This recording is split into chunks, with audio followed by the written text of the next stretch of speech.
Good morning student. Class second बच्चों, आज हम आपको पढ़ाने जा रहे हैं एक्सरसाइज 5। लास्ट वीडियो में मैंने आपको पढ़ाया था करेक्ट ऑप्शन, उचित विकल्प चुनिए। चैप्टर आपका है होली। तो बच्चों, आपको एक्सरसाइज 2 करा दी है और एक्सरसाइज 3 में क्वेश्चन आंसर थे, वो भी करा दिए थे। अब आपको कराएंगे आज हम एक्सरसाइज 5।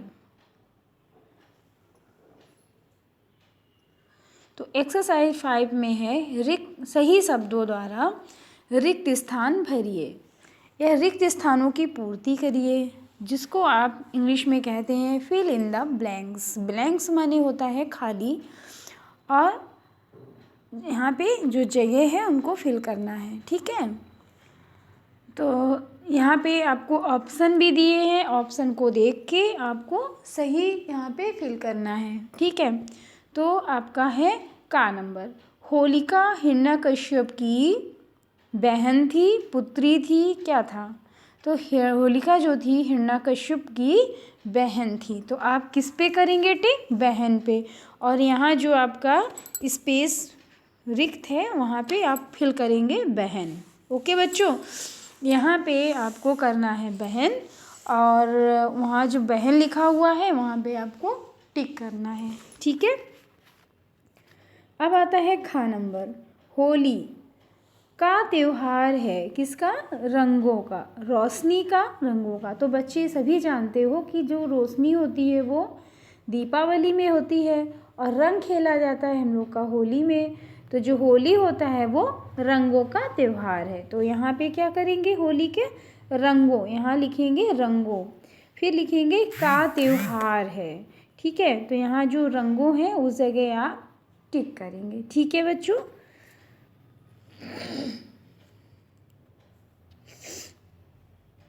अब आता है गा नंबर।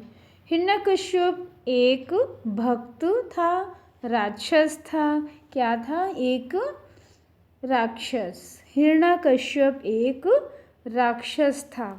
तो यहाँ पे भक्त है और राक्षस है, तो यहाँ पे आप टिक करेंगे राक्षस पे। ठीक है बच्चों, अब आता है नेक्स्ट आपका घा नंबर। हिरण्यकश्यप स्वयं को भगवान मान बैठा था, सम्राट मान बैठा था, क्या मानता था अपने आप को? भगवान। तो यहाँ पे हम करेंगे भगवान पे टिक, और यहाँ पे लिखेंगे भगवान। ठीक है बच्चों, तो यहाँ पे लिखेंगे हम भगवान, और वहाँ जो भगवान लिखा है वहाँ पे कर देंगे टिक। ठीक है, तो हिरण्यकश्यप स्वयं को भगवान मान बैठा था। ठीक है, नेक्स्ट। होलिका अच्छाइयों का प्रतीक है, बुराइयों का प्रतीक है। तो होलिका क्या थी? बुराइयों का प्रतीक थी। इसीलिए हम लोग क्या कहते हैं, अपने बुरे विचार, अपने गलत आदतें हमें होली के दिन छोड़ देनी चाहिए। ठीक है, क्योंकि होलिका जो थी वो बुराइयों का प्रतीक थी, तो वो स्वयं जल के भस्म हो गई थी। इसी तरीके से हमें बुराइयों को भी छोड़ देना चाहिए। ओके बच्चों, तो होलिका बुराइयों का प्रतीक थी। तो यहाँ भी हम लगाएंगे बुराइयों पे टिक, और यहाँ लिखेंगे बुराइयों का। ठीक है बच्चों, तो एक बार फिर से समझ लीजिए। यहाँ पे आपको समझना है होलिका जलकर क्यों मर गई, प्रहलाद क्यों बच गया।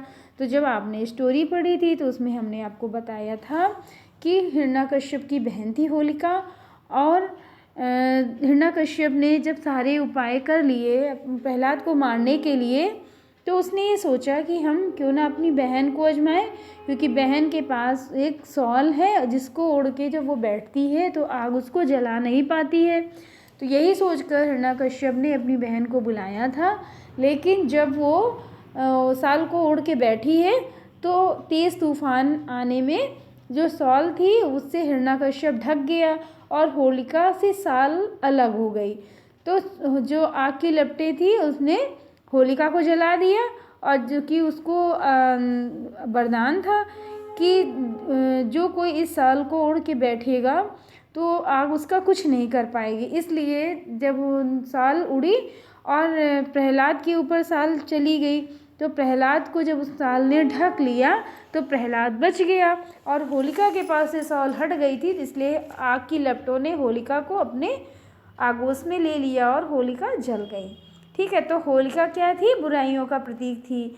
तो हमें भी अपनी सारी बुराइयों को होली वाले दिन दूर करके सबसे भाईचारे और स्नेह का व्यवहार करना चाहिए। ठीक है बच्चों, तो यहाँ पे फर्स्ट ऑप्शन आपका आएगा हिरण्यकश्यप की बहन, खा नंबर में आपका आएगा रंगो, और गा नंबर में आपका आएगा राक्षस, और घा नंबर में आएगा भगवान, और रा नंबर में आएगा बुराइयों। ठीक है बच्चों, तो आप सभी ये एक्सरसाइज 5 सही शब्दों द्वारा रिक्त स्थान फिल करिए। आप कंप्लीट करके हमें सेंड करिए। आप लर्न भी करते चलिए क्योंकि एग्ज़ाम भी आएंगे तो आपको वर्क करना पड़ेगा बच्चों। तो आप अपना जो भी काम आपका वीडियो में आ रहा है आप उसको अच्छी तरीके से तैयार करते चलिए, फिल करते चलिए और लर्न करते चलिए साथ में। ठीक है, okay student, have a nice day, take care.